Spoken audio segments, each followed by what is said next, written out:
So we got a lot of questions to get through for this Monday OTRSCentral Q&A. So let's dive right into it, shall we? Alrighty, Junior 14856792 asks, was wrestling fun for you to watch after you knew it was a work? Oh yeah. Even today, there's still times where wrestling can be fun to watch. So just because the uh, wool was pulled away from my eyes and I was exposed to the fact that it wasn't real didn't mean that it stopped being fun. Didn't mean it had to at all. In fact, some great enjoyments of mine came after the fact had been well established to me that wrestling was indeed scripted entertainment. Plain and simple.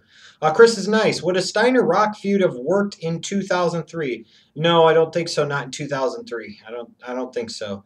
I don't know if a Steiner Rock feud ever would have worked, just because what Steiner would have done, The Rock would have owned him on the mic and would have made Steiner look stupid in a way that maybe wouldn't want to make Steiner look stupid. And the dynamics of it, Steiner as a heel versus Rock as a face, I'm not sure would have worked. Steiner as a face and Rock as a heel, I'm not sure would have worked. So sounds maybe good in theory to some of you, but I don't know that it would have ever worked at any point in time, frankly. The dynamics have got to work. It's got to mesh. It's got to gel. It's got to feel right. And I don't know if those two feuding ever would have really felt right. Ebro 32995, is Legacy the worst WWE faction ever? I think it belongs on the list. Because frankly, I think all three members were worse off for it. Didn't really elevate anybody. And it certainly didn't even help the main guy, because it eventually led to him turning babyface, and that was a disaster for Orton. So I think it was a terrible faction. It was just horrible. But worst, one of the worst ones. D_Rizzle, who is a better worker when it comes to heel and face, HBK or Taker? I think it's Shawn Michaels. I don't even think it's close. I think it's Shawn Michaels.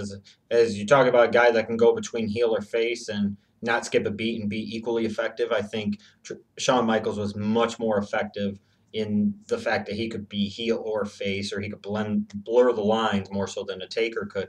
Also, when would you say was Taker's best year and why?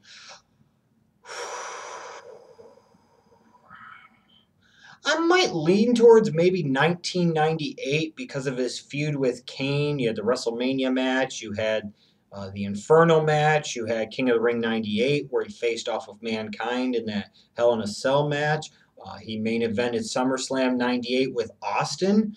So in terms of years, you'd have to say one of Taker's better years, in my opinion, might have been 98. The company was hot at that time, and he was a hot guy. He was at the top of the company. Didn't get much better than that. Jagore492, who in your opinion is the great WWE, WWF World Champion in the company's history? I'll always go with Hogan. That to me was always the greatest.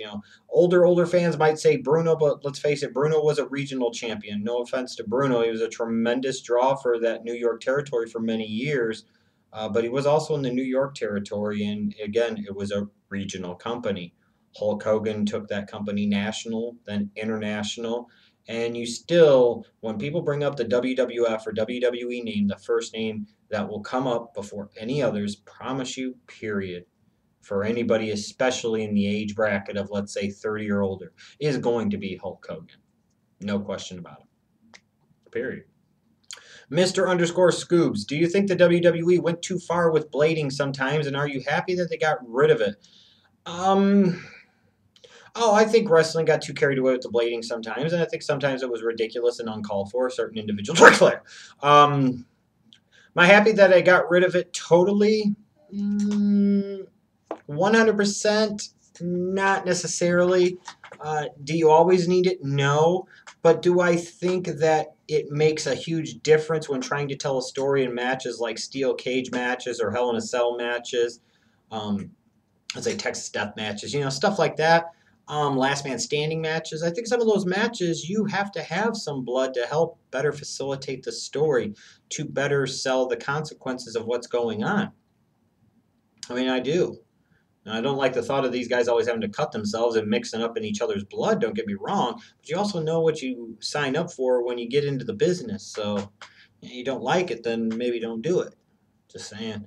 Mr. Tuxedo, what strengths does TNA have at the moment that they should try to rebuild around? Honestly, fuck if I know. I haven't watched the past few weeks. I'll talk about that this week as to why I stopped. Um, Maybe some of their guys can have good matches. I don't know. What do they really have to build around at this point? Sean McGlinchey 4, what are your thoughts on the rumored Bray Wyatt Dolph Ziggler feud? Of all the things you could do with Bray Wyatt, that's what you come up with? You decide the best thing for business you could do with Bray Wyatt is to send him at Dolph Ziggler and the Intercontinental Championship? It's not even really a step up for Dolph Ziggler. It's a huge step down for Bray Wyatt. Sorry, it's the truth. It's stupid. How did the dynamics of this even really work? It's just... I'll pass. Thank you. Principal NYNB, Schleg Daddy, where did the term X-Pac heat that you use with your buddies come from? I don't know when, or excuse me, where it really came from. It was just me and some of the guys I used to watch wrestling with back in the early 2000s. We always used to talk about this guy's getting X-Pac heat or this guy's getting, this type of heat. And then I think people at the time were using that term too on the internet. I'm sure they were on message boards and forums, so I'm not going to take sole credit for it because I'm sure I'm not the only one that ever used it. Probably wasn't the first one to ever use it by any stretch of the imagination. So it was just kind of one of those things that we'd use to describe certain individuals, and we just came up with X-Pac heat. Its exact origins, I can't say because I don't know. And frankly, I don't even remember out of my group who was the first one to actually say it. I don't think I was. Yeah, I'm pretty sure it wasn't me. I don't think so. I used to call it Jeff Jarrett heat. So, anyways, Burn Notice 3216. Does someone in WWE deserve a pay raise for potentially saving Seth Rollins' life and preventing potentially another Owen Hart incident? No, somebody in the company potentially needs to be fired. That's pretty stupid. I think somebody actually said in the comments of the Raw review last week that was planned. What the fuck would you plan that? How ridiculous and how stupid was that sound? To get that close to impaling somebody. That makes no fucking sense on God's green earth. That's Seth Rollins not knowing where he is, and that's not a good job by the agents constructing the matches and the segments for making sure they plan out, hey, when this cage is coming down, you need to be here. You don't need to be here because you could fucking get impaled. Nobody deserves a pay raise. People probably deserve to be suspended or fired. Real Ziggy 23. Which TNA title reign was the worst in your opinion? Chris Sabin or Eric Young? Eric Young, because it forced me to stop watching TNA for a little bit. Chris Sabin's was bad, but Chris Sabin's was a thing of using it as a plot device to further along the Aces and Eights storyline. So in that perspective, it was bad, but it wasn't Eric Young bad. Eric Young was a blatant and complete total ripoff of what the WWE had done with Daniel Bryan that Sunday before at WrestleMania 30. I mean, now here's Eric Young, smaller guy, been around a long time, worked the indies, has a beard, wrestles 2 matches in the same night to win the title, has an injured arm. I mean, everything about it was just blatant fucking flat out ripoff. And his title reign was terrible, so I'll go with Eric Young. Let's see here. Wash Cash 81. How much money would you pay to get the rear view from Naomi? And is it the greatest Divas finisher of all time? I'd pay nothing to get the rear view from Naomi. Nah, she'd probably want to pay me. No, but all seriousness, here's a lady here that has tremendous athleticism. She can do some spectacular things. And we decide that the best finisher to show off her skills is a butt bump to the grill. A butt bump to the fucking grill. Somebody in the WWE thought this was the best way to showcase Naomi. Somebody in the WWE thought that this made for a great finisher for a diva. Holy Christ. Unbelievable. Dexter C73. Should the WWE Network show house shows? If you were going to do something like a WWE 24/7, like have a portion of the channel where it's following around people from the WWE the entire time, like non-stop, and you wanted to show house shows via that avenue, perhaps. I don't know how much you'd really want to show house shows on a consistent basis, because a lot of that stuff that's being done at house shows is being done for Raws and SmackDowns, and most especially the special event pay-per-views. So do you want to be tipping off what's going to happen, or do you want people to see what you're expecting to pay money to see? Just saying. So that's something to consider there. Rampager213 asks, should the WWE have a Halloween-themed event in October instead of Hell in a Cell? How about Halloween Havoc? You own the naming rights to it. Why not use it? If you're going to have a themed pay-per-view, why not actually have it make sense for the time of year? Halloween Havoc. Fall Brawl. The Pumpkin Party. I don't know, fucking something. The Hell in a Cell? Esteban C. 2014. What do you think about a Chris Jericho and Daniel Bryan feud with Chris Jericho being the heel? I almost wonder if the dynamics of that would be better if Daniel Bryan was the heel, honestly. Like 2012 heel Daniel Bryan might work better in a feud against a face Jericho. Possible.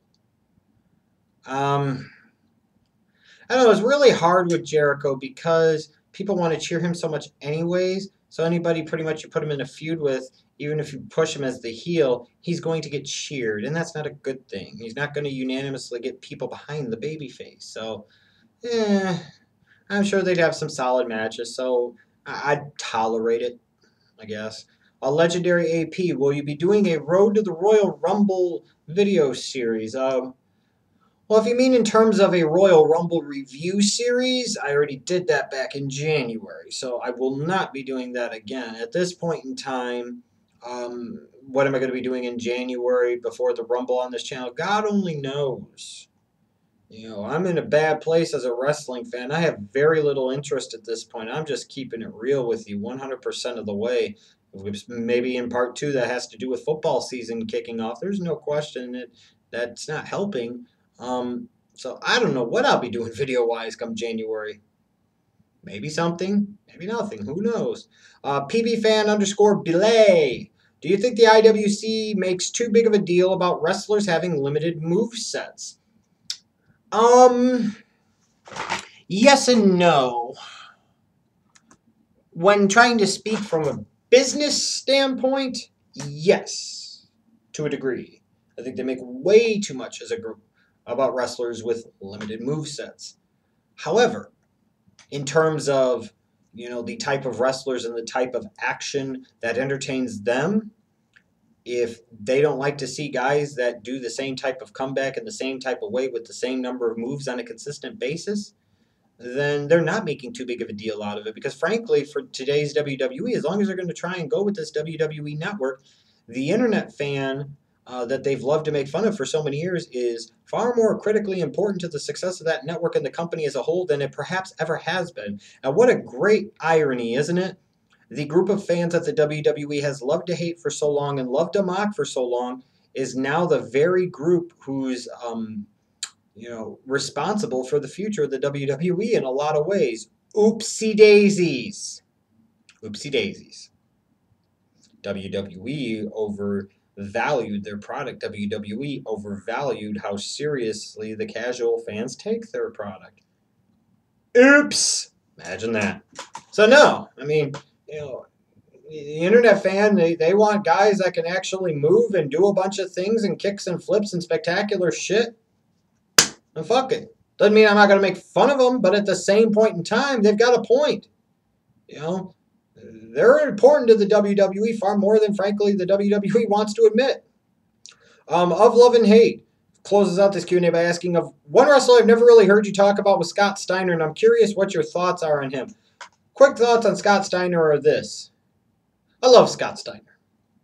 Because Scott Steiner, especially as he evolved and changed, became one thing, spontaneous. He became one thing to me, must see, because you never knew what the fuck you were going to get out of him. Remember when professional wrestling used to do that for you? Remember when professional wrestling used to make you feel that way? When I think about Scott Steiner, I think about just that. the fact that I never knew what I was going to get out of him, similar to like a Brian Pillman, what have you. And I love those guys to death. Thanks again for submitting your questions. I'll be back again Wednesday with another Q&A, so see you then.